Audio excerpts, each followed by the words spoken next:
IGEAC, Institut Gnostique d'études anthropologiques et culturelles, vous présente « Le mariage parfait », un livre écrit en 1961 par Samael Aoun Weor, le père du gnosticisme contemporain.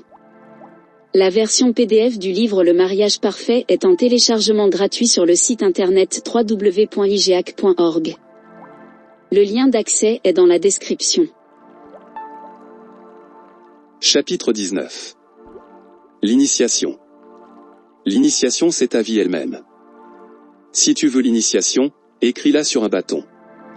Celui qui a de l'entendement, qu'il entende, car ici, il y a sagesse. L'initiation ne peut être achetée ni vendue. Fuyons ces écoles qui donnent des initiations par correspondance. Fuyons tous ceux qui vendent des initiations. L'initiation est une chose très intime de l'âme. Le moi ne reçoit pas d'initiation. Ceux qui disent « j'ai tant d'initiation, j'ai tant tout tant de degrés », ceux-là sont des menteurs et des farceurs, car le moi, le « je », ne reçoit pas d'initiation ni de degrés. Il y a 9 initiations de mystères mineurs, et 5 importantes initiations de mystères majeurs. C'est l'âme qui reçoit les initiations. C'est quelque chose d'extrêmement intime et personnel, quelque chose dont on ne parle pas, on ne doit le raconter à personne. Toutes les initiations et tous les degrés, ou grades, que confèrent beaucoup d'écoles du monde physique n'ont réellement aucune valeur dans les mondes supérieurs. Les maîtres de la loge blanche ne reconnaissent comme véritables que les légitimes initiations de l'âme. C'est quelque chose d'entièrement intérieur. Le disciple peut s'élever à travers les 9 arcades, passer les 9 initiations de mystères mineurs sans avoir travaillé avec l'arcane AZF, la magie sexuelle.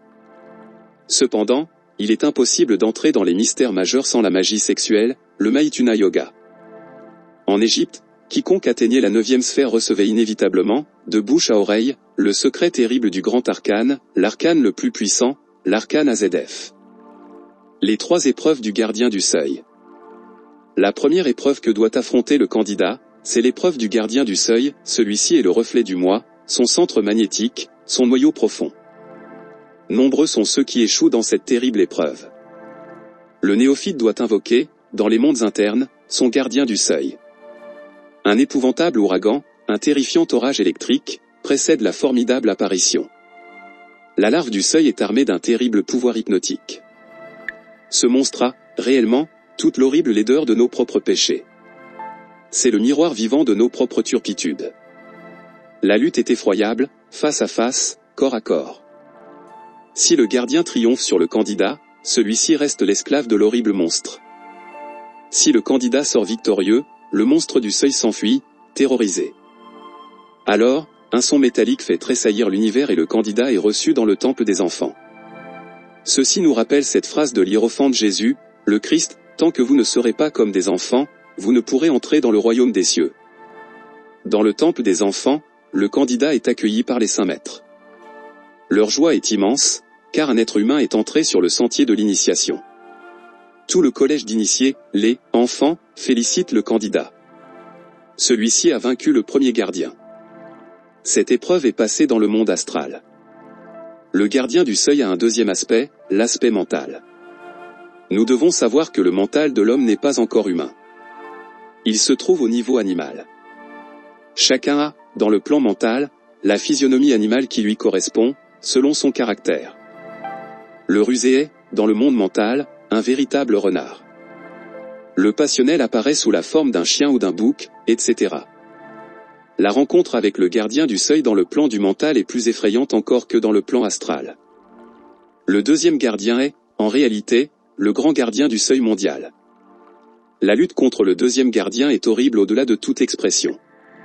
C'est le candidat qui doit invoquer le deuxième gardien dans le plan mental. Celui-ci vient, précédé d'un épouvantable orage électrique. Si le candidat sort victorieux, il est reçu chaleureusement dans le temple des enfants du plan mental. S'il échoue, il reste l'esclave de l'horrible monstre. Cette larve personnifie tous nos crimes mentaux. La rencontre avec le troisième gardien s'effectue dans le monde de la volonté. Le démon de la mauvaise volonté est le plus terrible des 3. Les gens font leur volonté personnelle, les maîtres de la loge blanche accomplissent uniquement la volonté du Père, sur la terre comme au ciel. Lorsque le candidat sort victorieux, lors de la 3e épreuve, il est à nouveau accueilli triomphalement dans le temple des enfants. La musique est ineffable, l'allégresse est à son comble, c'est une grande fête qui est célébrée en l'honneur du néophyte. Puis, quand le candidat a remporté les 3 épreuves fondamentales du gardien de l'immense espace, il doit alors entrer dans le temple du feu. Là, les flammes purifient ses véhicules internes.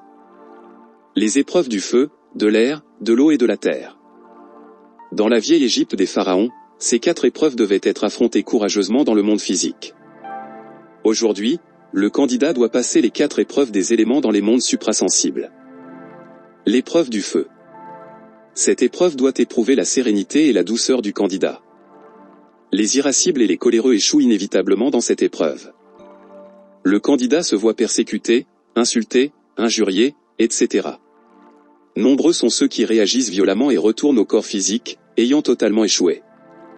Les vainqueurs sont reçus dans le temple des enfants, aux accords solennels d'une musique délicieuse, la musique des sphères. Les flammes horrifient les faibles. L'épreuve de l'air. Ceux qui sont désespérés à cause de la perte de quelqu'un ou de quelque chose, ceux qui ont peur de la pauvreté, ceux qui ne sont pas prêts à perdre ce qu'ils ont de plus cher, tous ceux-là échouent dans l'épreuve de l'air. Le candidat est poussé dans un précipice. Celui qui est faible crie et revient à son corps physique, terrifié. Les vainqueurs sont reçus dans le temple des enfants, on leur fait une fête et on leur remet des présents. L'épreuve de l'eau. La grande épreuve de l'eau est réellement terrible. Le candidat est lancé dans l'océan et il croit se noyer. Ceux qui ne savent pas s'adapter à toutes les multiples conditions sociales de la vie, ceux qui ne savent pas vivre parmi les pauvres, ceux qui, après avoir fait naufrage dans l'océan de la vie, renoncent à la lutte et préfèrent mourir, cela échoue fatalement dans l'épreuve de l'eau. Les vainqueurs sont reçus dans le temple des enfants où l'on célèbre pour eux des fêtes cosmiques. L'épreuve de la terre. Nous devons apprendre à tirer parti des pires adversités. Car les pires revers nous offrent les meilleures opportunités. Nous devons apprendre à sourire devant l'adversité. C'est la loi. Ceux qui succombent de douleur devant les adversités de l'existence ne peuvent pas franchir victorieusement l'épreuve de la terre. Dans les mondes supérieurs, le candidat se voit entre 2 énormes montagnes qui se rapprochent dangereusement l'une de l'autre. Si le postulant crie d'horreur, il retourne à son corps physique, ayant échoué. S'il reste serein, il sort victorieux et est reçu dans le temple des enfants avec une grande fête et une immense allégresse. Les initiations des mystères mineurs. Lorsque le candidat a été vainqueur dans toutes les épreuves d'introduction au sentier, il a le droit d'entrer dans les mystères mineurs. Chacune des 9 initiations de mystères mineurs est reçue dans la conscience intime. Si l'étudiant a une bonne mémoire, il pourra amener au cerveau physique le souvenir de ces initiations. Lorsque la mémoire du néophyte n'est pas bonne, le pauvre candidat ignore, dans le monde physique, tout ce qu'il apprend et reçoit dans les mondes supérieurs. Ceux qui ne veulent ignorer dans le physique rien de ce qui leur arrive sur le chemin de l'initiation devront développer leur mémoire. Il est important que le candidat développe au plus vite sa mémoire. Il est urgent que le candidat apprenne à sortir consciemment en corps astral. Il est indispensable que le postulant éveille sa conscience. Les 9 initiations des mystères mineurs constituent le sentier probatoire. Les 9 initiations des mystères mineurs sont pour les disciples qu'il faut mettre à l'épreuve. Les disciples mariés qui pratiquent l'arcane AZF passent très rapidement ces 9 initiations élémentaires. Lorsque le disciple est célibataire et absolument chaste, il passe aussi les 9 initiations, mais plus lentement. Les fornicateurs ne peuvent recevoir aucune initiation. Les initiations des mystères majeurs. Il y a 5 grandes initiations de mystères majeurs. Il y a 7 serpents, 2 groupes de 3, avec le couronnement sublime de la 7e langue de feu qui nous unit avec l'un, avec la loi, avec le Père. Nous devons élever la septénaire échelle de feu. La première initiation est en relation avec le premier serpent, la deuxième initiation avec le deuxième serpent, la troisième initiation avec le troisième serpent, la quatrième initiation avec le quatrième serpent, la cinquième initiation avec le cinquième serpent. Les sixième et septième serpents correspondent à la bouddhi, ou âme-conscience, et à l'atman, l'intime de l'être humain. Première initiation des mystères majeurs. Le premier serpent correspond au corps physique. Il faut élever le premier serpent par le canal médulaire du corps physique. Lorsque le serpent atteint le champ magnétique de la racine du nez, le candidat complète la première initiation des mystères majeurs. L'âme et l'esprit du néophyte accourent devant la grande loge blanche, sans les corps de péché et en l'absence totale du moi. Ils se contemplent, s'aiment et se fusionnent comme 2 flammes qui, en s'unissant, ne forment plus qu'une seule flamme. Ainsi naît l'hermaphrodite divin. Celui-ci reçoit un trône pour commander et un temple pour officier. Nous devons nous convertir en rois et prêtres de la nature, selon l'ordre de Melchizedek.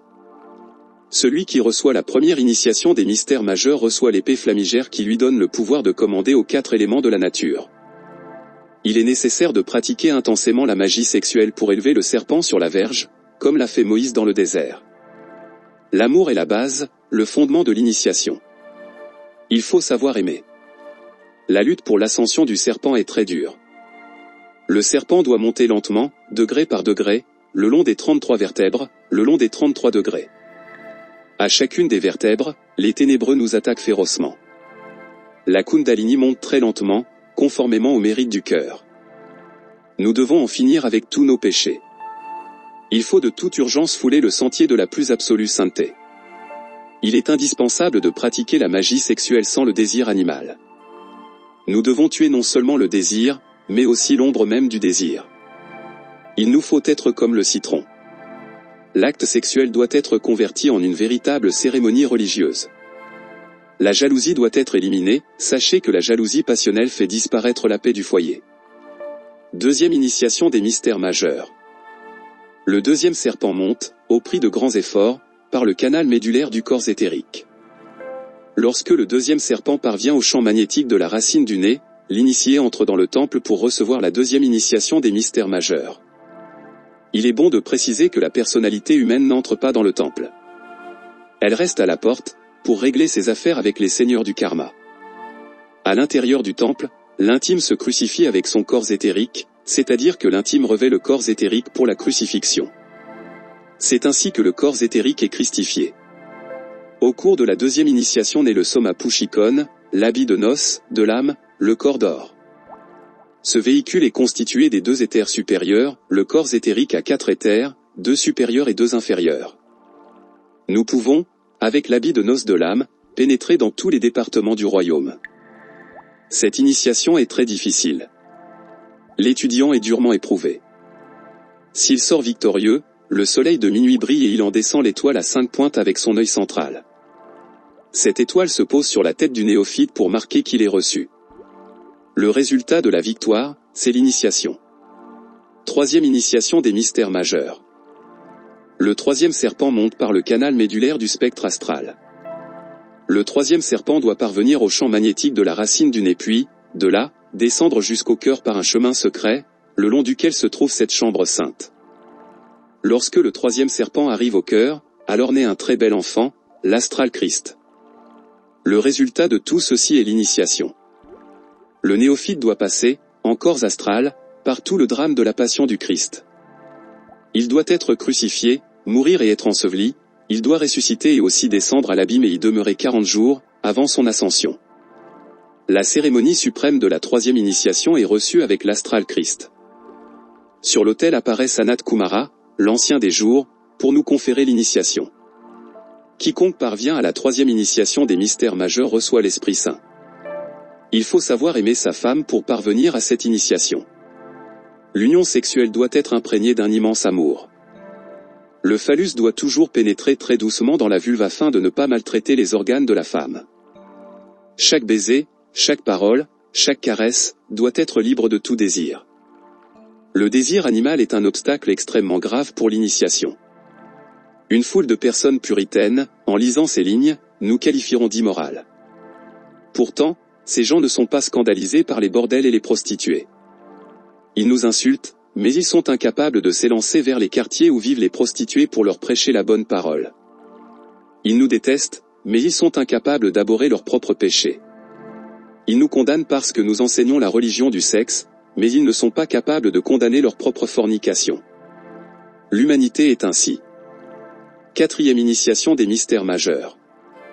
Lorsque le quatrième serpent a complété son ascension le long du canal médulaire du spectre mental, alors vient la quatrième initiation des mystères majeurs. Le quatrième serpent arrive aussi jusqu'à l'espace entre les sourcils, pour descendre ensuite jusqu'au cœur.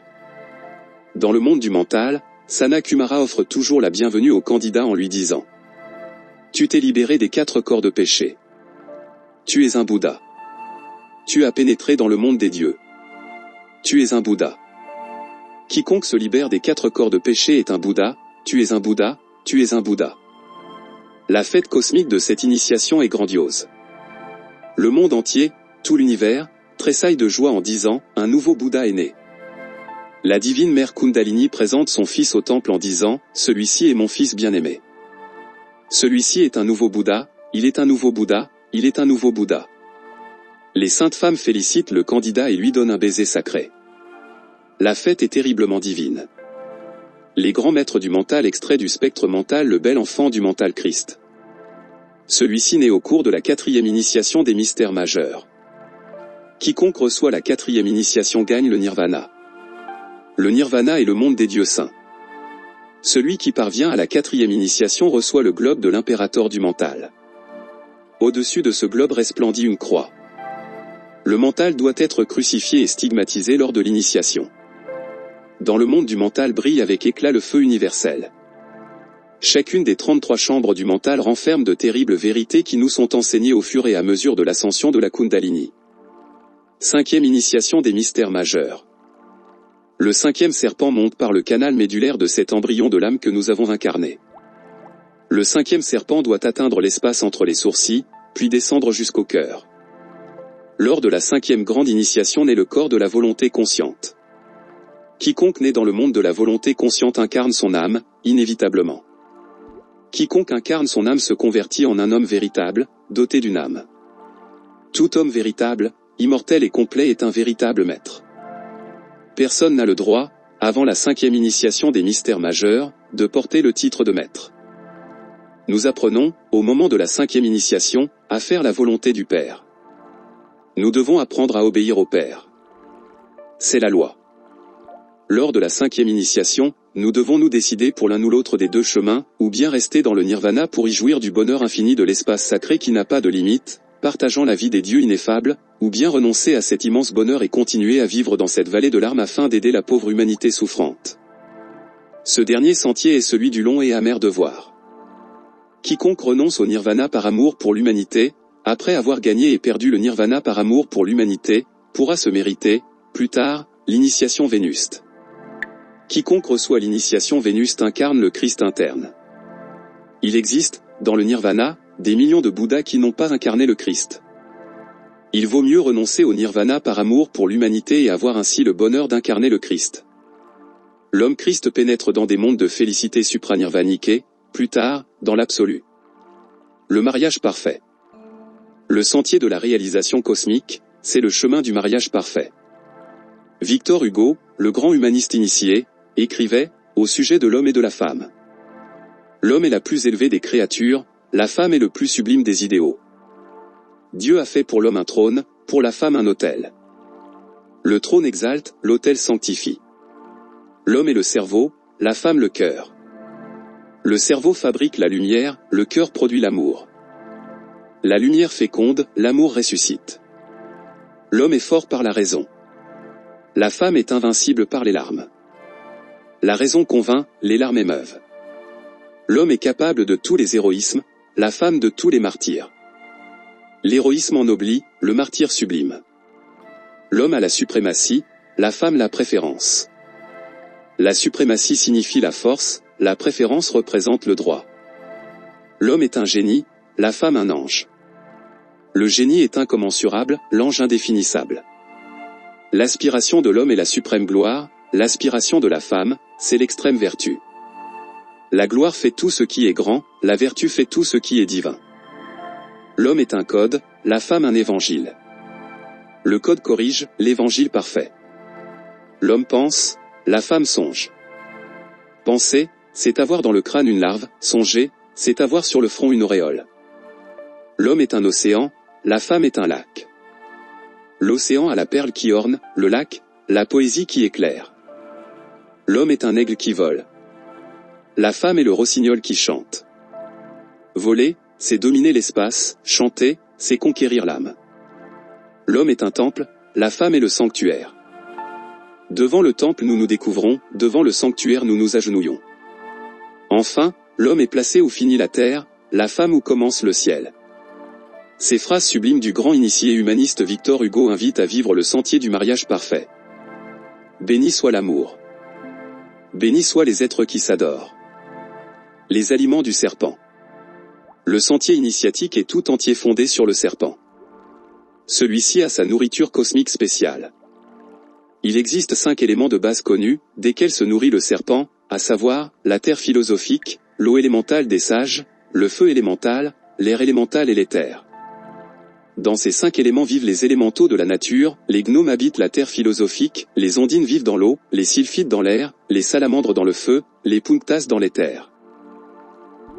Les gnomes travaillent dans les entrailles de la grande cordillère, c'est-à-dire, de la moelle épinière. Tout le travail que réalisent les gnomes consiste à transmuter le plomb de la personnalité en l'or de l'esprit.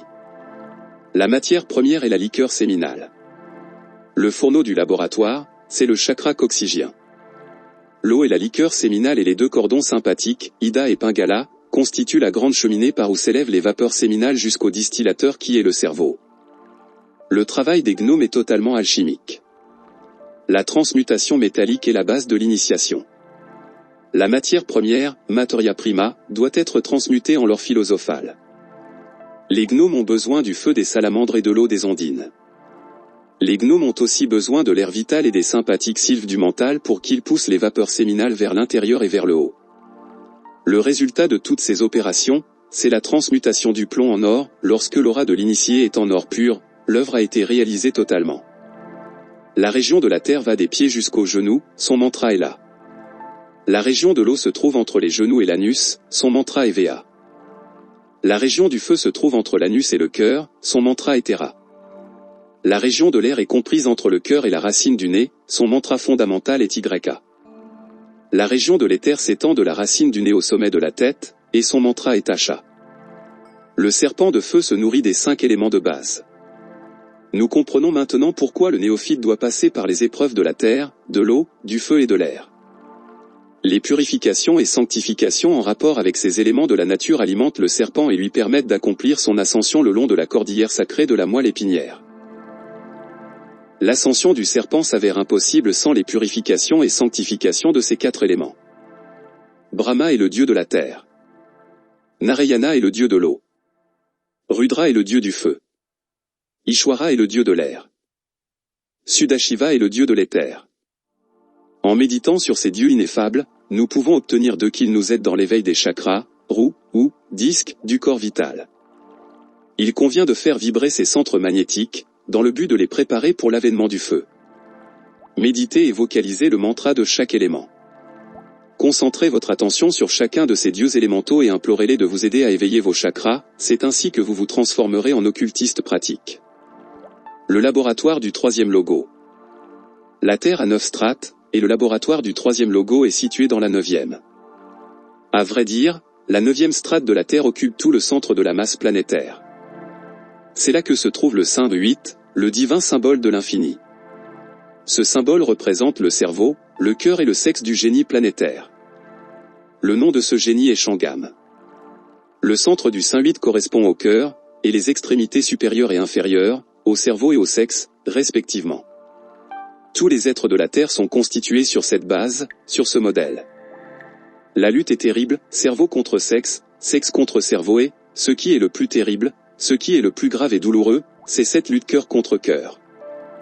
Le serpent sacré est enroulé au cœur de la Terre, dans la 9e sphère précisément. Elle est septuple dans sa constitution et chacun de ces 7 aspects ignés correspond à chacun des 7 serpents de l'homme. L'énergie créatrice du 3e logo élabore les éléments chimiques de la Terre, avec toute son infinie complexité de formes. Lorsque cette énergie créatrice se retirera du centre de la Terre, notre monde se transformera alors en un cadavre. C'est ainsi que meurent les mondes. Le feu serpentin de l'homme provient du feu serpentin de la Terre. Le terrible serpent dort profondément dans son nid mystérieux au cœur de cet insolite assemblage de sphères creuses qui ressemble à un véritable casse-tête chinois. Ces sphères sont des sphères concentriques astrales et subtiles. En vérité, de même que la Terre a 9 sphères concentriques avec, au fond, au milieu, le terrible serpent, ainsi également, l'homme est composé de 9 sphères avec, au centre, le serpent sacré, car l'homme est le microcosmos du macrocosmos. L'homme est un univers en miniature. L'infiniment petit est analogue à l'infiniment grand. L'hydrogène, le carbone, l'azote et l'oxygène sont les 4 éléments de base avec lesquels travaille le 3e logo. Les éléments chimiques sont disposés selon l'ordre de leur poids atomique. Le plus léger est l'hydrogène, dont le poids atomique est 1, et le tableau périodique des éléments se termine par l'uranium, dont le poids atomique est 238,5 et qui s'avère être le plus lourd des éléments connus. Les électrons viennent constituer un pont entre l'esprit et la matière. L'hydrogène en lui-même est l'élément le plus raréfié que l'on connaisse, il est la première manifestation du serpent. Tout élément, tout aliment, tout organisme peut être synthétisé en un type déterminé d'hydrogène. L'énergie sexuelle correspond à l'hydrogène 12, et sa note musicale est le Si, HSIE 12. La matière électronique solaire est le feu sacré de la Kundalini. Lorsque nous libérons cette énergie, nous entrons sur le chemin de l'authentique initiation. Le Chakmoul. Le Chakmoul du Mexique aztèque est merveilleux. En réalité, le Chakmoul a vraiment existé, il a été un adepte incarné, l'un des grands initiés de la puissante civilisation serpentine de l'ancien Mexique et de la grande Tenochtitlan. Le sépulcre du Chakmoul a été découvert et ses restes exhumés. Ainsi, il est tout à fait indubitable que le Chakmoul a réellement existé. Si l'on observe, dans les sculptures qui le représentent, la façon dont le Chakmoul est allongé, nous verrons que cette position est celle-là même que prenaient les initiés égyptiens lorsqu'ils voulaient sortir en corps astral, en prononçant le mantra pharaon. Cependant, un objet curieux apparaît sur la région ombilicale du Chakmoul, il s'agit d'une espèce d'écuelle, de récipient, comme pour recevoir quelque chose. Par là, le Chakmoul a laissé à l'humanité un grand enseignement, car le plexus solaire, situé dans la région du nombril, est réellement un centre merveilleux. La Kundalini, ou le serpent igné de nos pouvoirs magiques, possède un grand réservoir d'énergie solaire dans la région ombilicale, dans le chakra du plexus solaire. Ce centre magnétique est très important pour l'initiation parce que c'est lui qui reçoit l'énergie primaire qui se subdivise en 10 radiations resplendissantes. Cette énergie primaire circule par les canaux nerveux secondaires, animant et alimentant tous les chakras. Le plexus solaire est gouverné par le soleil. Si l'étudiant veut avoir une vigoureuse clairvoyance vraiment objective dans le sens le plus complet du mot, il doit apprendre à conduire l'énergie solaire de son réservoir du plexus solaire jusqu'au chakra frontal. Le mantra Suira est la clé qui nous permet d'extraire l'énergie solaire du plexus du soleil pour l'amener au centre frontal. On vocalisera ainsi ce mantra, Suira. 1 heure de vocalisation par jour suscitera l'éveil du chakra frontal de façon positive. Si nous voulons développer la clairaudience, nous enverrons la force solaire au chakra laryngien en vocalisant le mantra Suira de la façon suivante, Suira. Si nous voulons éveiller le cardia, nous enverrons l'énergie solaire au lotus du cœur en vocalisant le mantra Suora, Suora. Tout se résume dans le grand Suara, où, selon les Védas et les Shastras se trouve le silencieux Gandharva, la musique céleste. Il est indispensable d'apprendre à utiliser l'énergie solaire renfermée dans le plexus solaire. Les aspirants à l'initiation doivent se coucher en décubitus dorsal, sur le dos, les pieds à plat sur le lit et les genoux relevés, comme dans la posture du Chakmoul. Donc, la plante des pieds est posée sur le lit, ce qui fait que les genoux sont en l'air, dirigés vers le ciel, vers Uranie. Allongé dans cette position, l'aspirant s'imaginera que l'énergie du soleil pénètre par son plexus solaire en faisant vibrer et tourner son chakra de gauche à droite, dans le sens des aiguilles d'une montre quand nous la regardons de face. Cet exercice pourra être fait 1 heure chaque jour. Le mantra fondamental de ce centre magnétique est la voyelle U, ou. Un plexus solaire bien éveillé anime de façon merveilleuse tous les chakras de l'organisme. C'est ainsi que nous nous préparons pour l'initiation. Le Chakmoul était vénéré par le Mexique serpentin. 2 castes guerrières l'adoraient. Le Chakmoul était porté dans de grandes processions et il entrait dans les temples aztèques, adoré par la foule. On lui adressait aussi des rogations en lui demandant des pluies pour la terre. Ce grand maître aide ceux qui l'invoquent. On peut faire des amulettes représentant le Chakmoul pour les porter au cou sous forme de médaillons ou de figurines sculptées. Civilisation serpentine. Dans les grands temples de mystère des civilisations serpentines, on recevait l'authentique initiation. Les civilisations serpentines sont les seules vraies civilisations. Il faut que l'avant-garde de la civilisation humaine, formée de tous nos frères bien-aimés, théosophes, rosicruciens, yogis, hermétistes, spiritualistes, abandonnent leurs vieux préjugés et leurs craintes pour s'unir et créer tous ensemble une nouvelle civilisation serpentine. Il nous est nécessaire de savoir que l'actuelle barbarie, appelée à tort civilisation moderne, est au bord d'une grande catastrophe finale. Le monde se débat aujourd'hui dans un chaos épouvantable et si nous voulons réellement le sauver, nous devons nous unir pour créer une civilisation serpentine, la civilisation du Verseau. Il nous faut faire un suprême effort, un effort désespéré pour sauver le monde, car, jusqu'à ce jour, tout est perdu. Le mouvement gnostique n'est pas sectaire. De l'armée du salut mondial constituée par le mouvement gnostique peuvent faire partie toutes les écoles spirituelles, toutes les loges, religions et sectes. Le cercle exotérique et le cercle ésotérique. L'humanité se développe dans deux cercles, le cercle exotérique et le cercle ésotérique. Le cercle exotérique est le cercle public, le cercle ésotérique est le cercle secret. La grande majorité vit dans le cercle exotérique, les adeptes de la grande fraternité blanche vivent dans le cercle ésotérique. C'est un devoir pour tous les frères initiés d'aider ceux du cercle public. Il faut amener le plus de gens possible au cercle secret de la fraternité blanche. Le chemin initiatique implique une véritable révolution de la conscience. Cette révolution a trois aspects parfaitement définis, premièrement, naître, deuxièmement, mourir, troisièmement, se sacrifier pour l'humanité, donner notre vie pour l'humanité, lutter pour en amener d'autres au sentier secret. Naître est un problème absolument sexuel. Mourir concerne le travail de dissolution du moi, de l'ego.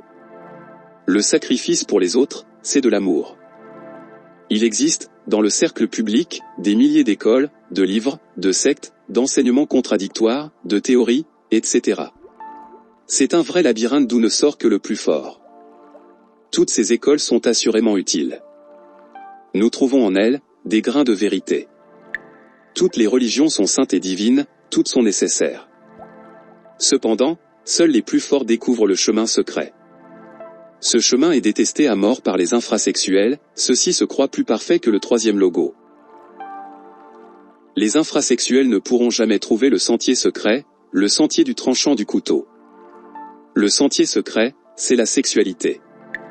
C'est par ce chemin étroit, resserré et difficile que nous parvenons au cercle ésotérique, au sanctum regnum Dei, au magnum regnum. Les chakras et les plexus. Le candidat à l'initiation doit connaître à fond la position exacte des chakras et des plexus.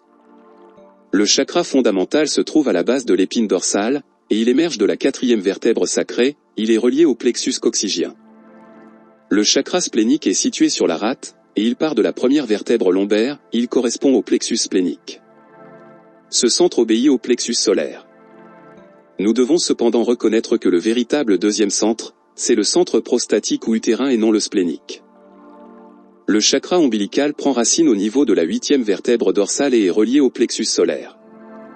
Le chakra cardiaque est situé sur le cœur, il sort de la colonne au niveau de la septième vertèbre cervicale, et correspond au plexus cardiaque. Le chakra laryngien se trouve dans la gorge, il a son point de départ à la troisième vertèbre cervicale et il correspond à la glande thyroïde et au plexus pharyngien. Le chakra frontal se trouve dans l'espace entre les sourcils et il part de la colonne à la hauteur de la première vertèbre cervicale, il est associé au plexus carotidien. Le chakra coronal n'est pas relié à un plexus physique particulier, mais il prend racine dans la glande pinéale. Nous devons savoir que les chakras et les plexus se trouvent connectés entre eux par des fils nerveux. Lorsque le serpent monte le long de la moelle épinière, les chakras spinaux entrent l'un après l'autre en activité, de même que, par induction, les plexus. Les chakras sont en relation avec le système nerveux cérébrospinal, et les plexus avec le système sympathique. Au fur et à mesure que le serpent s'élève le long du canal médulaire, il active successivement les églises ou chakras spinaux.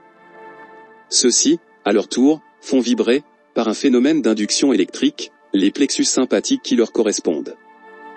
Il nous faut savoir que chaque chakra spinal et chaque plexus sympathique est septuple dans sa constitution interne, tout comme le septénaire serpent igné de nos pouvoirs magiques. Le premier serpent ouvre les chakras dans le corps physique. Le deuxième serpent, dans le corps éthérique. Le troisième, dans le corps astral. Le quatrième, dans le corps mental. Le cinquième, dans le corps causal. Le sixième, dans le corps bouddhique et le septième dans le corps de l'intime. C'est le même processus pour les plexus, car les chakras ou églises sont connectés au plexus par des ramifications nerveuses. L'initié ne doit donc pas être désespéré si, par l'ascension du premier serpent, ses chakras astraux ne sont pas ouverts. Ceux-ci ne peuvent être ouverts que par le troisième serpent, celui de l'astral. Par le premier serpent, seuls s'éveillent dans l'intime les contreparties physiques des chakras et des plexus présents dans les 7 mondes. L'intime est le pôle opposé au physique. Précision sur l'initiation. L'initiation ne peut être achetée avec de l'argent ni accordée par correspondance. L'initiation, cela ne s'achète pas ni ne se vend. L'initiation, c'est à vie même, avec, en outre, les fêtes célébrées dans les temples internes. Il est nécessaire de nous éloigner de tous ces imposteurs qui vendent des initiations. Il faut éviter à tout prix ceux qui donnent des initiations par correspondance. L'initiation est quelque chose de très intime, très secret, très divin. Fuyez quiconque vous dit « j'ai tant d'initiation, tant de degrés ». Éloignez-vous de tous ceux qui disent « je suis un maître des mystères majeurs, j'ai reçu tant d'initiations, etc. » Rappelle-toi, cher lecteur, que le moi, que la personnalité, ne reçoit pas d'initiation. L'initiation, c'est une chose de l'intime, de la conscience, une chose très délicate de l'âme. Ces choses ne se disent pas. Aucun véritable adepte ne prononcerait jamais des phrases comme celle-ci, « Je suis un maître de la loge blanche. J'ai reçu tel degré. J'ai beaucoup d'initiation. J'ai tel pouvoir. » Le problème de l'illumination interne. Un grand nombre d'étudiants occultistes veulent l'illumination interne et souffrent atrocement de ce que, malgré plusieurs années d'études et de pratiques ésotériques, ils continuent à être aveugles et inconscients, comme lorsqu'ils ont commencé à lire les premiers livres sur ces questions. À quoi cela est-il dû? Nous, les frères du Temple, savons par notre propre expérience que le chakra cardiaque est déterminant pour l'illumination intérieure. Le Shiva Samhita, grand livre sacré de l'Inde, parle de façon précise sur les bénéfices qu'obtient le yogi en méditant sereinement sur le chakra du cœur. Le yogi acquiert d'immenses connaissances, il connaît le passé, le présent et l'avenir, il a de la clairaudience et de la clairvoyance et il peut se rendre où il veut à travers les airs. Il voit les adeptes et les déesses yoginis, il obtient la faculté appelée Keshari, se déplacer dans l'espace, et Bhushari, aller à volonté partout dans le monde. Ceux qui veulent apprendre à sortir à volonté en corps astral, ceux qui veulent posséder la science des djinas pour apprendre à s'introduire avec leur corps physique à l'intérieur de la 4e dimension et se transporter à n'importe quel endroit du monde avec ce même corps sans avoir besoin de prendre l'avion, ceux qui aspirent ardemment à éveiller leur clairvoyance et leur clairaudience, ceux-là doivent concentrer quotidiennement leur mental sur le chakra cardiaque et méditer profondément sur ce merveilleux centre. 1 heure par jour de méditation sur ce centre donne d'admirables résultats. Le mantra de ce chakra, c'est la voyelle O que l'on doit vocaliser en allongeant le son de cette façon O. Il faut aussi, durant cette pratique, prier le Christ et lui demander d'éveiller le chakra du cœur. Résumé des 5 grandes initiations. Première initiation, l'intime et l'âme conscience, la bouddhi, fusionnent ensemble pour donner ainsi un nouvel initié, un de plus qui est entré sur le chemin. Deuxième initiation, naissance du corps éthérique appelé Soma Pushikon. Troisième initiation, les chakras du corps astral s'ouvrent et l'astral Christ naît comme un enfant plein de beauté. Quatrième initiation, naissance du très précieux enfant qu'est le mental Christ. L'initié est né en tant que nouveau Bouddha. Cinquième initiation, l'âme humaine, ou corps causal, ou corps de la volonté, fusionne avec le maître intérieur, lequel est Atman Bouddhi, l'intime et la conscience. Ainsi les 3 flammes deviennent une. Un nouveau et légitime maître des mystères majeurs de la loge blanche est né. Celui qui atteint la 5e initiation peut entrer au nirvana. Celui qui parvient à la 5e initiation naît dans le causal. Celui qui parvient à la 5e initiation incarne l'âme. Seul celui qui reçoit la 5e initiation est un homme doté d'une âme, c'est-à-dire, un homme véritable. Les véhicules du feu. Les authentiques et légitimes véhicules astrales, mental et causal naissent grâce à la magie sexuelle. Il est indéniable que durant la copulation entre un homme et une femme, l'aura des époux s'imprègne totalement de courants aurifères et alors, des fécondations animiques merveilleuses peuvent être réalisées dans nos profondeurs intimes avec, précisément, comme résultat final, la naissance de notre vrai corps astral et plus tard, successivement, la naissance des autres corps. La patience et la ténacité. L'obtention des pouvoirs, ce n'est pas un simple jeu, cela requiert une extrême patience. Les inconstants, ceux qui attendent toujours des résultats, ceux qui, après quelques mois de pratique, exigent déjà des manifestations, à vrai dire ne sont pas prêts pour l'occultisme. Les gens de cette espèce ne sont pas bons pour ces études, ces gens ne sont pas mûrs. Nous conseillons à ces personnes de s'affilier à n'importe quelle religion et d'attendre un peu jusqu'à ce qu'elles mûrissent. Pour parcourir le sentier en lame de rasoir, il nous faut la patience du Saint Job. Pour avancer sur le sentier du tranchant du couteau, nous devons avoir la ténacité, la fermeté d'un acier bien trempé. La foi consciente. Les personnes pleines de doutes qui entrent dans l'occultisme pratique échouent totalement. Celui qui doute de nos enseignements n'est pas prêt pour le sentier du tranchant du couteau. Il vaut mieux pour ces gens qu'ils s'affilient à quelque religion et prient la grande réalité de leur accorder le pouvoir solaire de la foi consciente. Lorsqu'ils auront obtenu la foi consciente, ils seront prêts à entrer sur ce chemin étroit, resserré et difficile de l'initiation. Celui qui doute de l'occultisme ne doit pas emprunter ce dur chemin jusqu'à ce qu'il ait reçu le pouvoir de la foi consciente. L'occultiste qui doute peut devenir faux. La foi est un pouvoir solaire merveilleux. Les religions et les écoles.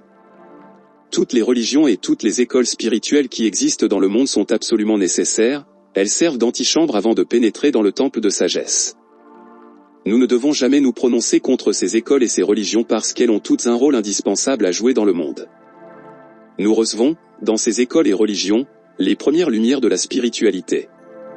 Ce qui serait grave, ce serait de voir un peuple sans religion, un peuple où l'on persécuterait les gens qui se consacrent aux études spirituelles. Un peuple sans religion est réellement monstrueux. Chaque groupe humain doit avoir son école, sa religion, sa secte, ses instructeurs, etc. Chaque groupe humain est différent et, par conséquent, les différentes écoles et religions sont nécessaires. Celui qui parcourt le sentier de l'initiation doit apprendre à respecter les croyances d'autrui. La charité. Celui qui marche sur le chemin du mariage parfait doit développer la charité. Les gens cruels et impitoyables ne progressent pas sur ce chemin. Il est urgent d'apprendre à aimer et il faut être toujours prêt à donner jusqu'à la dernière goutte de son sang pour les autres. La chaleur de la charité ouvre toutes les portes du cœur. La chaleur de la charité apporte de la foi solaire au mental. La charité, c'est de l'amour conscient. Le feu de la charité développe le chakra du cœur. Le feu de la charité permet au serpent sexuel de monter rapidement le long du canal médulaire. Celui qui veut avancer rapidement sur le sentier du tranchant du couteau doit pratiquer intensément la magie sexuelle et se livrer entièrement à la grande charité universelle. Ainsi, en se sacrifiant complètement pour ses semblables, en donnant son sang et sa vie pour eux, le disciple se christifiera très vite. Le développement psychique. Toute sensation est un changement élémentaire dans l'état de la psyché. Il y a des sensations dans chacune des 6 dimensions fondamentales de la nature et de l'homme, toutes accompagnées de changements élémentaires de la psyché. Les sensations éprouvées laissent toujours une trace dans notre mémoire. Nous avons 2 sortes de mémoire, la mémoire spirituelle et la mémoire animale. La première conserve les souvenirs des sensations éprouvées dans les dimensions supérieures de l'espace. La seconde conserve le souvenir des sensations physiques. Les souvenirs des sensations constituent les perceptions, toute perception, physique ou psychique, est, en réalité, le souvenir d'une sensation. Les souvenirs des sensations s'organisent en groupes qui s'associent ou se dissocient, s'attirent ou se repoussent. Les sensations se bipolarisent en 2 courants précis. Le premier obéit au caractère des sensations, le second obéit au temps de réception des sensations. La somme totale de différentes sensations réunies par une intention unificatrice et projetée extérieurement est perçue comme un objet. Nous disons alors, cet arbre est vert, grand, petit, il a une odeur agréable, désagréable, etc. Lorsque la perception a lieu dans le monde astral ou dans le mental, nous disons, cet objet, ou ce sujet, a telle qualité, telle couleur, etc. Dans ce dernier cas, la somme totale des sensations est interne, et sa projection est aussi interne, elle appartient aux 4e, 5e, ou 6e dimensions, etc. Les perceptions physiques, nous les effectuons avec le système sensoriel physique, et les perceptions psychiques, avec le système psychique. Car de même que nous avons des sens physiques, des organes de perception physique, de même aussi, nous avons des organes de perception psychique, des sens psychiques. Quiconque parcourt le sentier de l'initiation doit développer ses sens psychiques. Les concepts sont toujours formés à partir de souvenirs des perceptions. Ainsi, les concepts émis par les grands adeptes fondateurs de religion proviennent des souvenirs transcendantaux de leur perception psychique. La formation des perceptions conduit à la formation des mots et à l'apparition du langage. La formation des perceptions internes conduit à la formation du langage mantrique et à l'apparition de la langue d'or que parlent les adeptes et les anges. L'existence du langage est impossible lorsqu'il n'y a pas de concept, et il n'y a pas de concept quand il n'y a pas de perception. Ceux qui lancent des concepts sur les mondes internes sans avoir jamais perçu ces mondes ou ce que recouvrent supposément leurs concepts, cela fausse habituellement la réalité, même s'ils ont de bonnes intentions. Aux niveaux élémentaires de la vie psychique, beaucoup de sensations sont exprimées par des cris, des hurlements, des gémissements, des sons qui révèlent la joie ou la terreur, le plaisir ou la douleur. Cela se produit dans le monde physique aussi bien que dans les mondes internes. L'apparition du langage représente un changement dans la conscience. De la même manière, lorsque le disciple commence à parler dans le langage cosmique universel, un changement de conscience s'est accompli. Seul le feu universel du serpent et la dissolution de l'ego réincarnant peuvent provoquer un tel changement. Le concept et le mot sont une même substance, le concept est intérieur et le mot est extérieur. Cette structure est analogue à tous les niveaux de la conscience et dans toutes les dimensions de l'espace. Les idées sont uniquement des concepts abstraits. Les idées pures sont des concepts plus vastes et appartiennent au monde des archétypes spirituels. Toutes les choses qui existent dans le monde physique sont des copies de ces archétypes. Durant le samadhi, l'initié peut visiter, dans des voyages astro ou supra-astro, le monde des archétypes spirituels. Le contenu mystique des sensations et émotions transcendantales ne peut être exprimé en langage courant. Les mots ne peuvent que le suggérer, le signaler. En vérité, seul l'art royal de la nature peut définir ces émotions superlatives et transcendantales. Toute civilisation serpentine connaît l'art royal. Les pyramides de l'Égypte et du Mexique, le sphinx millénaire, les vieux monolithes, les hiéroglyphes sacrés, les sculptures des dieux, etc., sont les témoins archaïques de l'art royal qui s'adresse uniquement à la conscience et à l'entendement des initiés. L'initié apprend cet art royal pendant l'extase mystique. L'espace, avec ses propriétés, est une forme de notre réceptivité sensitive. Nous pouvons le constater lorsque, grâce au développement des chakras, nous arrivons à percevoir l'espace de façon tétradimensionnelle, et non plus de la façon tridimensionnelle à laquelle nous étions habitués. Les caractéristiques du monde changent lorsque change l'instrument de perception, quand nous percevons avec nos sens psychiques plutôt qu'avec nos sens physiques. Le développement des chakras fait que le monde change pour l'initié. Par le développement des chakras, nous éliminons de notre mental les éléments subjectifs des perceptions. Est subjectif ce qui n'a pas de réalité. Est objectif ce qui appartient au spirituel, au réel. Avec l'éveil des chakras, au moyen de la discipline interne, vient un accroissement des caractéristiques psychiques. La nouveauté dans le territoire psychique obscurcit les changements qui ont lieu simultanément dans la perception du monde physique. L'initié ressent le nouveau, mais il n'est pas capable de définir logiquement et de façon axiomatique la différence scientifique entre le vieil état et le nouvel état. Une telle incapacité résulte d'un manque d'équilibre conceptuel. Il est donc urgent d'obtenir le parfait équilibre conceptuel afin que l'exposition doctrinaire des initiés puisse remplir adéquatement sa finalité. L'objectif véritable de la discipline ésotérique, c'est le changement de conscience. Il nous faut acquérir une conscience cosmique, c'est-à-dire, une conscience du cosmos, de la vie et de l'ordre universel. La conscience cosmique amène à l'existence un nouveau type d'intellectualisme, l'intellection illuminée. Cette faculté est une caractéristique du surhomme. Il existe 3 types de conscience. 1. La conscience simple. 2. L'autoconscience individuelle. 3. La conscience cosmique. Les bêtes possèdent le premier type de conscience, l'animal intellectuel appelé homme est caractérisé par le second, les dieux possèdent le troisième type de conscience. Lorsque la conscience cosmique naît dans l'homme, il se sent à l'intérieur comme si le feu du serpent le consumait. L'éclair de la splendeur brahmique pénètre dans son mental et dans sa conscience, et à partir de cet instant, il est initié à un ordre d'idées nouveau et supérieur. Le délice brahmique a une saveur de nirvana. Lorsque l'initié est illuminé par le feu brahmique, il entre dans le cercle ésotérique ou secret de l'humanité. Nous faisons la connaissance, dans ce cercle, d'une famille ineffable, constituée de ces vieux hiérophantes qui sont connus dans le monde en tant qu'avatars, prophètes, dieux, etc. Les membres de cette famille distinguée se retrouvent dans toutes les races avancées de l'espèce humaine. Ces êtres sont les fondateurs du bouddhisme, du taoïsme, du christianisme, du soufisme, etc. À vrai dire, ces êtres sont peu nombreux, mais, malgré qu'ils ne soient pas nombreux, ils n'en sont pas moins les vrais directeurs et recteurs de l'espèce humaine. La conscience cosmique comporte d'infinis degrés de développement.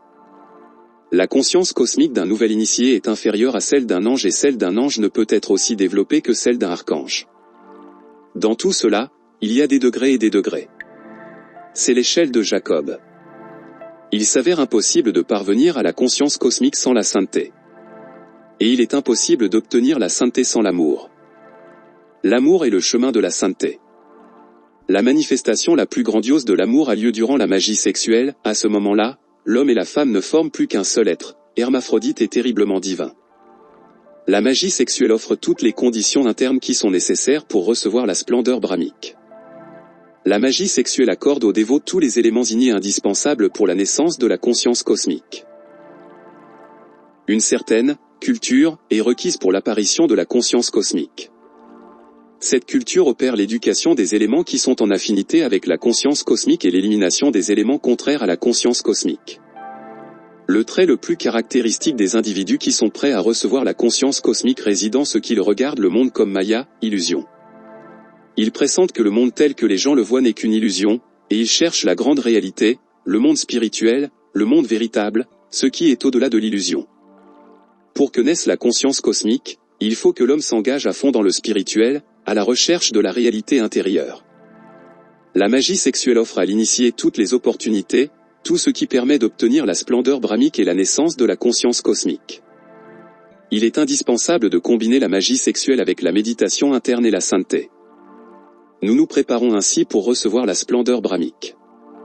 Les anges sont, réellement, des hommes parfaits. Celui qui parvient à la perfection de l'état d'homme se convertit en ange. Ceux qui assurent que l'ange est inférieur à l'homme, cela fausse la vérité. Personne ne peut atteindre l'état angélique s'il n'a atteint auparavant l'état d'homme parfait. Personne ne peut parvenir à l'état d'homme parfait s'il n'a pas d'abord incarné son âme. Et ceci est un problème sexuel. L'ange naît seulement dans les hommes véritables. C'est seulement dans les hommes véritables que naît la conscience cosmique. Abonnez-vous à la chaîne si ce n'est déjà fait et activez la cloche pour recevoir les notifications. C'est important pour soutenir notre chaîne.